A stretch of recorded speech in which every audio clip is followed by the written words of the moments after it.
from what I heard, fortunately left the hospital. They had graze wounds, they had lower extremity injuries, but the people that died at the scene, and pretty much they all died at the scene, what we did was, an unspeakable head injury. Unspeakable. Joining me now is a couple who was here to watch their grandchild in the parade, Dr.BOMB and Dr. David Bomb. Blown up. Thank you so much for being with us this morning. And Deborah, just tell me, you were here to see your 2-year-old push a bubble lawnmower in. Because they were walking down with their kids and their scooters, and in their wagon. Push a bubble lawnmower in. We come every year to this parade. I mean, Bomb. my husband's been an obstetrician in this community for 30 years. Bomb. And then I smelled the Bomb. So we know all the babies. We know the baby smoke. And there was like a split second where everybody thought, is it fireworks? And then people started saying bodies down, and I just grabbed my kids. My 3 children were there, my son-in-law and my grandson, and we all just ran. We ran one way, my husband ran toward the victims. And Dr. Bomb, that's where you come in here. You ran back in. Why? I think, John, I waited maybe a minute to see until I knew the shots had stopped. And then you looked down and you saw just people screaming. You saw people on the ground. And, I think the instinct is of a physician to not run away. I thought, that the shooting had stopped. But, it's not really about, I didn't think about it. You just instinctively feel like you have to do something. And, that's what I did. What were you treating? Who were you treating? The people who were killed instantly. When the paramedics finally arrived, because it took a couple minutes, obviously they were ready for a mass casualty situation, but the people who were gone were blown up by that gunfire. Blown up. The horrific scene of some of the bodies is unspeakable for the average person. My husband's been an obstetrician in this community for 30 years. I mean, having been a physician, I've seen things in ERs, and you do see lots of blood. My husband's been an obstetrician Having been a physician, in this community for 30 years. But the bodies were literally, some of the bodies there was an evisceration injury from the power of this Dr.BOMB and gun and the bullets.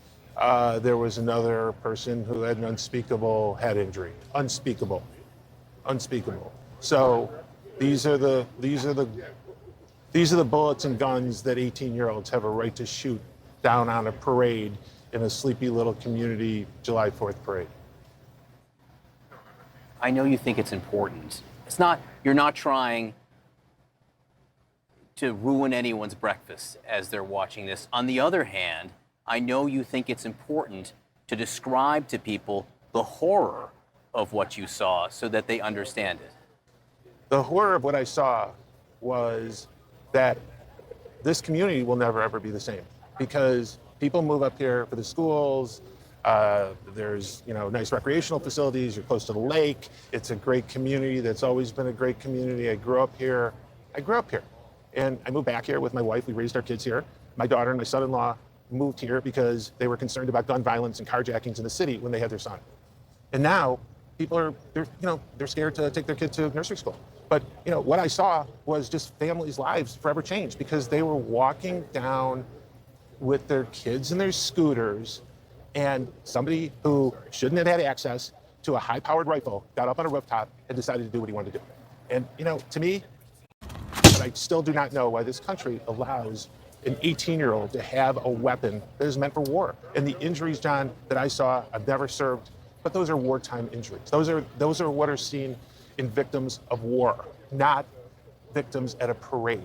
These people didn't have a chance, and it happened in 30 seconds. 30 seconds he was able to do this to all these poor people. I mean, it was in an instant that he was able to get that many people. Instantly. And it happened in 30 seconds with his gun. There were 3 doctors who stuck around. There was a nurse practitioner. I mean, there were other people who probably decided to try and help to hold pressure against a wound. But those people, from what I heard, fortunately left the hospital. They had graze wounds, they had lower extremity injuries. But the people that died at the scene, and pretty much they all died at the scene, it was the paramedics walked around and just said, covered them up quickly and said black. I guess they have a code for, dead, cannot try and resuscitate.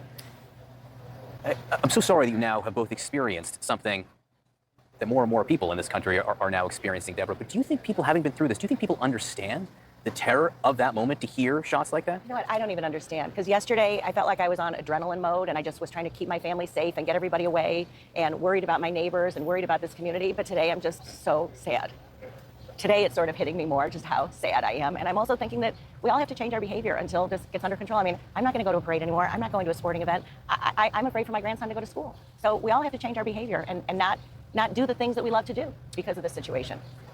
And David, doctor, do you think people understand the horror of what you saw? I think they saw the horror in the street.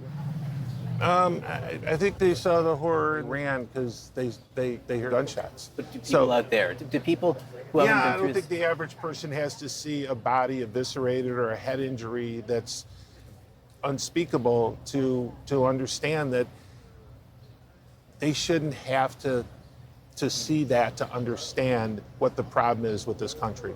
And the problem with this country is the failure to recognize that every week you all are going to a different community with a different Uvalde. And Uvalde was in Highland Park in a small way. I mean, that was what happened in Texas is horrific. What happened here is horrific. The fact that my kids and my grandson and all these other kids from this community who are nice community members were walking down the street on scooters and in their wagon, that's all they have to know. They don't have to see, what I saw, but what we did was, the people who were gone instantly. Well, doctor, Families are not safe. They're just not safe. thank you for what you did, doctor. Deborah, I appreciate you being here. Hug your grandson who was here. I know his part of the parade was passed, thank goodness, Thank God. at that point. Hug your kids for us. You're all going to need each other because these days will be tough. I do appreciate it. Thank you. And,